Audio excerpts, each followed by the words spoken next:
This is the 8th part of the linear equation in two variable, जिसमें हम लोग question number 8 को देखेंगे। यहाँ तो ये 8 क्वेश्चन नंबर है यहाँ पर। तो 8 क्वेश्चन में दिया हुआ है, इसको यदि हम लोग शुरू करें तो ये थोड़ा ज्यादा इंपॉर्टेंट है, क्योंकि इसमें 5 क्वेश्चन भी दिया हुआ है। इस क्वेश्चन को इस तरह से भी याद रखना है कि एक केस स्टडी में भी ये इस क्वेश्चन को पूछा जा सकता है, क्योंकि एक क्वेश्चन है उससे रिलेटेड 5 डिफरेंट क्वेश्चन दिया हुआ है। तो बिल्कुल इसको हम लोग उम्मीद रखें कि क्योंकि 6 क्वेश्चन जो है, यानी कि ईच क्वेश्चन 4 मार्क्स का एंड 24 मार्क्स का जो क्वेश्चन आने वाला है, तो इससे क्वेश्चन एक तो बन सकता है। ऑलरेडी 5 दिया है, इसमें सॉल्व एनी 4 करके, और एक केस स्टडी में क्वेश्चन पूछ सकता है। तो इसको हम लोग 1 बाय 1 स्टेप वाइज पढ़ेंगे, लेकिन पहले लिखा है कि USA and Canada temperature measure in Fahrenheit whereas in the country like India in Celsius. India में हम लोग सेल्सियस में मेजर करते हैं, लेकिन फॉरेन कंट्री जो है यूएसए एंड कनाडा वो लोग फ़ारेनहाइट में मेजर करते हैं। Linear equation to convert the Fahrenheit to Celsius, यानी फ़ारेनहाइट और सेल्सियस को किस तरह से कन्वर्ट करेंगे। ये केमिस्ट्री का भी क्वेश्चन है, और फिजिक्स में भी कहीं ना कहीं आता है कि फ़ारेनहाइट और सेल्सियस को किस तरह से कन्वर्ट करते हैं। इस फॉर्मूले को याद ही रखेंगे। अब फर्स्ट इक्वेशन क्वेश्चन इसमें जो पूछ रहा है, अब उस पे आते हैं बारी बारी से। तो फर्स्ट क्वेश्चन लिखा है कि draw the graph of the linear equation of the above Celsius for the x axis. Celsius को हम लोग को रखना है एक्स एक्सिस पे, यानी सी एक्स के लिए है, और फ़ारेनहाइट जो है ये वाई एक्सिस के लिए है। यानी कि इस इक्वेशन को हम लोग चाहें तो अपनी तरफ से यदि चेंज कर लें कि फ़ारेनहाइट के लिए क्या लेना है, वाई, तो यहाँ पे लिख सकते हैं कि वाई इक्वल टू, ये हो जाएगा 9/5। सी के लिए क्या लेना है, एक्स, ये एक्स प्लस 32। इसको ग्राफ पे ड्रॉ करना है, तो ग्राफ पे ड्रॉ करने के लिए फिर से वही सिंपल मेथड, एक बार x0 एक बार y0, तो at x equal to 0, x का वैल्यू 0 करेंगे तो ये हो जाएगा y equal to 9/5 into 0 plus ये 32 हो गया। यानी कि 0 में किसी भी नंबर से मल्टीप्लाई करेंगे तो ये ओवरऑल हो जाएगा 0, 0 प्लस 32, यानी ये आ गया 32। एक कोऑर्डिनेट आ गया 0,32।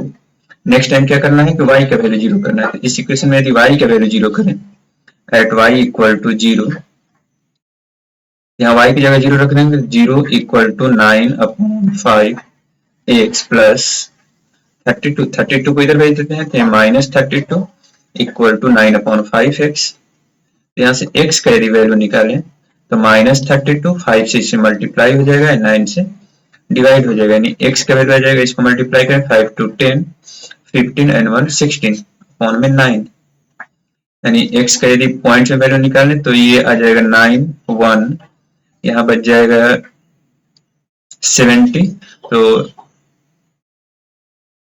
लगभग 18 आ जाएगा, 70 बचेगा 72, यानी अप्रोक्स माइनस 18 का वैल्यू ये आ रहा है। तो इसका कोऑर्डिनेट लिख देंगे तो माइनस 18 कॉमा ये हो जाएगा 0। ये दो वैल्यू मिला, इन्हीं दोनों को इक्वेशन पर ड्रॉ करना है ग्राफ लाइन पर। तो ग्राफ पर जब भी इसको हम लोग ड्रॉ करेंगे तो ग्राफ लाइन ड्रॉ करने के लिए एक्स एंड वाई एक्सिस यहाँ पर ले लेते हैं सबसे पहले, और देन इसको हम लोग इजीली ड्रॉ कर सकते हैं।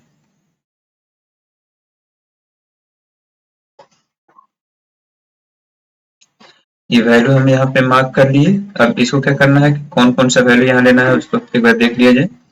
एक वैल्यू है 0,32, x is 0, y is 32, तो ये कहीं इधर हो जाएगा, मार्किंग कर लेंगे हम लोग। ये ग्राफ पे यहाँ पे बेसिकली ये भी बहुत छोटा है, इसलिए उस पर हम नहीं कर पा रहे हैं। Minus 18,0, x is minus 18 and y is 0, x is minus 18 and y is 0। अब इन दोनों पॉइंट्स को स्ट्रेटली ज्वाइन कर देना है।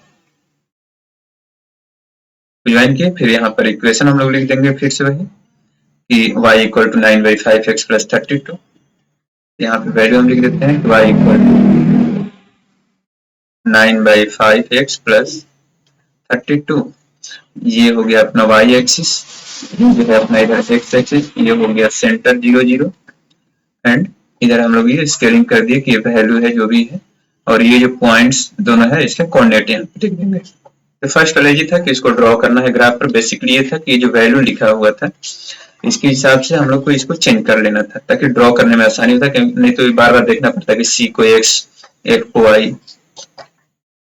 नेक्स्ट क्वेश्चन जो कि if temperature is 30 degree Celsius, लेकिन टेम्परेचर सेल्सियस में लिखा हुआ है, इसको पूछ रहा है कि कन्वर्ट कीजिए फॉरेनहाइट में। इसको हम लोग कन्वर्ट करना है यदि चाहे तो ये क्या हो जाएगा, f को f ही रहने देते हैं, इक्वल टू 9/5 इंटू सी की जगह कितना लिखना है 30 ये प्लस हो जाएगा 32। ये यदि इसको हम लोग कैंसिल आउट करें तो ये 5 से कट जाएगा 6 बार में, ये हो जाएगा, ये f जो आ जाएगा यहाँ से 9 into 6 और ये प्लस हो जाएगा, यानी f इक्वल टू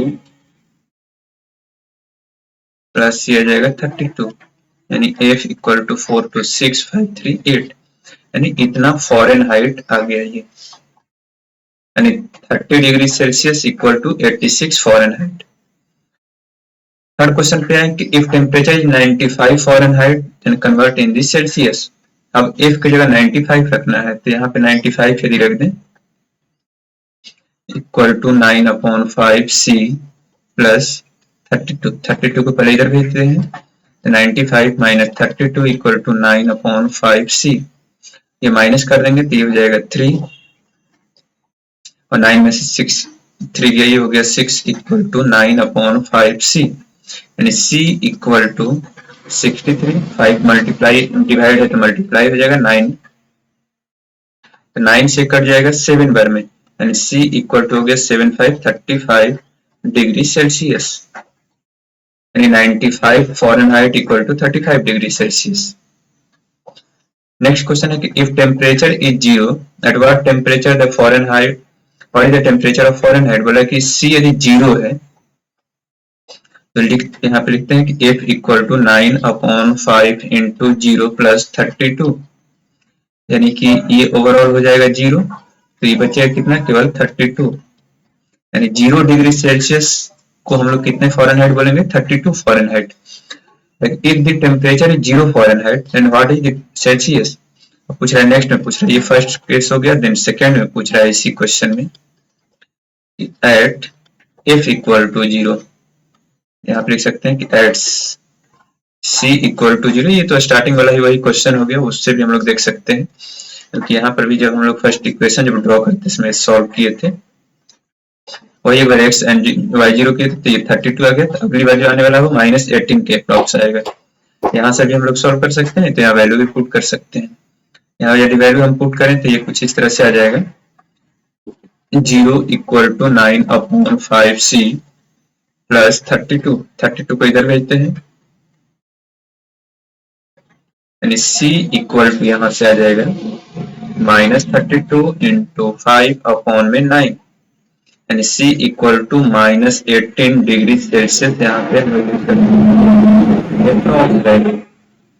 जो वहां पे कैलकुलेट किए थे। ये था फोर्थ वाला क्वेश्चन। नेक्स्ट है कि if there is a temperature which is numerically same as both the Fahrenheit and Celsius, बोला कि जितना फॉरेनहाइट है उतना ही सेल्सियस है, तो वैल्यू क्या होगा, यानी कि f एंड c की जगह दोनों जगह एक ही वैल्यू रख देते हैं, एंड दोनों जगह लेट से कि यदि x रख दें तो ये हो जाएगा 9/5x प्लस 32, यानी जो फॉरेनहाइट है वही सेल्सियस भी है, तो हम लोग दोनों को मान लीजिए कि f equal to c equal to x, ये क्या हो जाएगा, इसको इधर भेज देते हैं तो x minus 9/5x equal to ये हो जाएगा 32, यहाँ पे एलसीएम लेकर के दोनों को यदि सॉल्व करें ये हो जाएगा 5, हो जाएगा 5x minus 9x equal to 32, यानी -4x/5 इक्वल टू ये हो जाएगा 32, यानी x equal to 32 into 5 upon में 4, ये 8 बार में कट जाएगा तो 8/5 माइनस x इक्वल टू ये -4 था तो माइनस इधर आ गया है तो 8/5 ये आ गया 40, यानी कि फॉरेनहाइट एंड सेल्सियस जो होगा ये 40 डिग्री सेल्सियस भी लिखें या 40 डिग्री फॉरेनहाइट भी लिखें, ये दोनों का वैल्यू सेम रहेगा। 40 डिग्री सेल्सियस कहीं पे यदि लिखा हुआ है या 40 डिग्री फॉरेनहाइट लिखा हुआ है, दोनों निगेटिव में, माइनस में 40 डिग्री सेल्सियस कहीं टेम्परेचर है वहां पर फॉरेनहाइट का मेजरमेंट लेकर के जाएंगे तो वो भी -40 ही बताएगा, ये उसका सिंपल सा मीनिंग है। इस तरह से इसमें हम लोग 5 डिफरेंट केसेस एक ही क्वेश्चन करने थे, अभी ये इंपॉर्टेंट है क्योंकि एक केस स्टडी बेस में क्वेश्चन को पूछा जा सकता है, इसको बिल्कुल अच्छे से ध्यान रख करके सॉल्व करेंगे। और दूसरा चीज में ये है कि केस स्टडी जो है 6 क्वेश्चन आने वाले हैं जब भी टर्मिनल का एग्जाम होगा कोई भी, तो 6 क्वेश्चन आएंगे और ईच क्वेश्चन 4 मार्क्स का होगा, यानी कि टोटल 24 मार्क्स का क्वेश्चन इसी से आने वाले हैं केस स्टडी। इसको एक मार्क करके चलना है कि बिल्कुल हर एक एग्जाम में आपको यदि थोड़ा बहुत चेंज करके बिल्कुल इस क्वेश्चन को। Thank you, that's all. इसको ज्यादा से ज्यादा लोग साथ जरूर शेयर